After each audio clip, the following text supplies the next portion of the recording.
si vous étiez très très très très riche, c'est quoi le premier truc que vous feriez? Est-ce qu'il y a des trucs que vous faites pas parce que vous dites c'est trop cher? Acheter une maison. C'est un appart. En vérité, la question elle est là. Moi je pense que t'es riche. Ouais. Quand tu te dis à n'importe quel moment, Je peux faire ça. en fait, Bien sûr. ça je peux le faire. Bien sûr. Ah, Ouais, ok. c'est ça. Si à un moment tu te dis ça, je ne peux pas la le faire, richesse. c'est que t'es pas riche. Ah Je oui. pense, hein. Et- Aisé, voilà. c'est-à-dire bien vivre Ouais. et être riche. Pour moi, être riche, c'est pouvoir faire. Comme ça. C'est-à-dire, si tu veux. c'est vraiment, est-ce que tu t'es déjà dit à un moment, sur un voyage, non, Fatou, je peux pas, c'est trop cher. Non, mais par exemple, moi, si je réponds très clairement à votre question, si jamais j'ai une somme d'argent, disons, illimitée, j'achète quelque chose de fantastique au Sénégal. Voilà. Ça, je peux pas le faire. Et si j'ai une somme, je l'achète. Si t'étais riche, Et tu c'est- pourrais.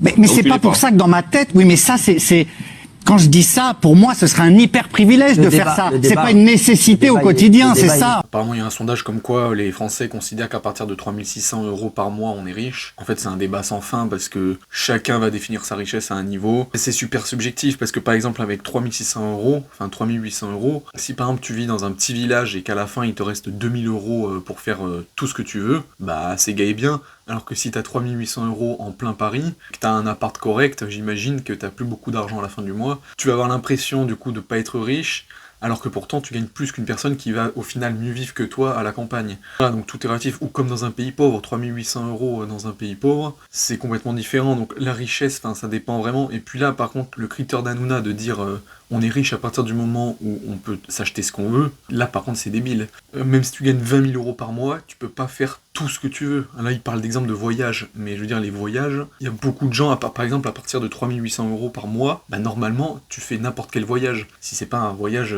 non plus complètement extravagant, mais en gros tu peux aller normalement n'importe où et en te faisant plaisir. Donc ça veut dire que tous ces gens-là sont riches, et je pense pas. Et à l'inverse, on est riche à partir du moment où on fait ce qu'on veut, bah dans ce cas-là, c'est-à-dire qu'il y a que 1% de la population mondiale qui est considérée comme riche.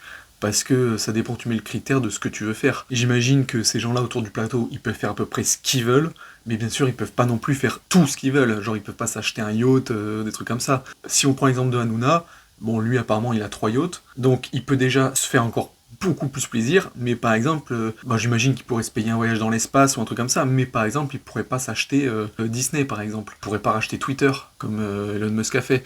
Donc en fait, il y aura toujours une limite. Donc vu qu'Hanouna ne peut pas se racheter Twitter, il va se considérer pas comme riche. Ça montre bien que le critère d'Hanouna, il tient pas debout. Après oui, il y a un autre argument que j'ai pas noté ici, c'est Géraldine Maillet, et beaucoup aussi sortent cet argument, c'est parler d'être propriétaire. Et leur démagogie là, c'est à ces personnes, c'est dire oui, on est riche dès qu'on est propriétaire. Comme par hasard, ceux qui disent ça, la plupart, ils disent ah oui, moi je suis pas propriétaire, je suis juste locataire à Paris.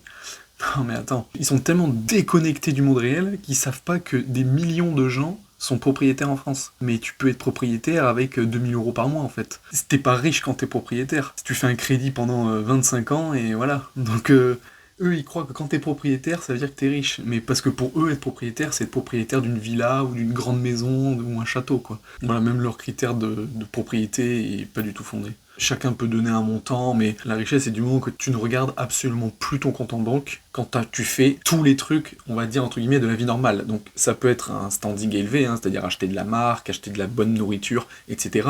Mais en gros, c'est pas genre faire des voyages dans l'espace ou faire des trucs comme ça. Ou acheter tous les jours des diamants, par exemple. Ça, évidemment, c'est n'importe quoi. Ou des voitures tous les jours. Mais on va dire que dans la vie normale, si tu peux t'acheter absolument tout ce que tu veux, sans jamais regarder ton compte en banque, je pense qu'à partir de là, on peut considérer que tu as une certaine richesse.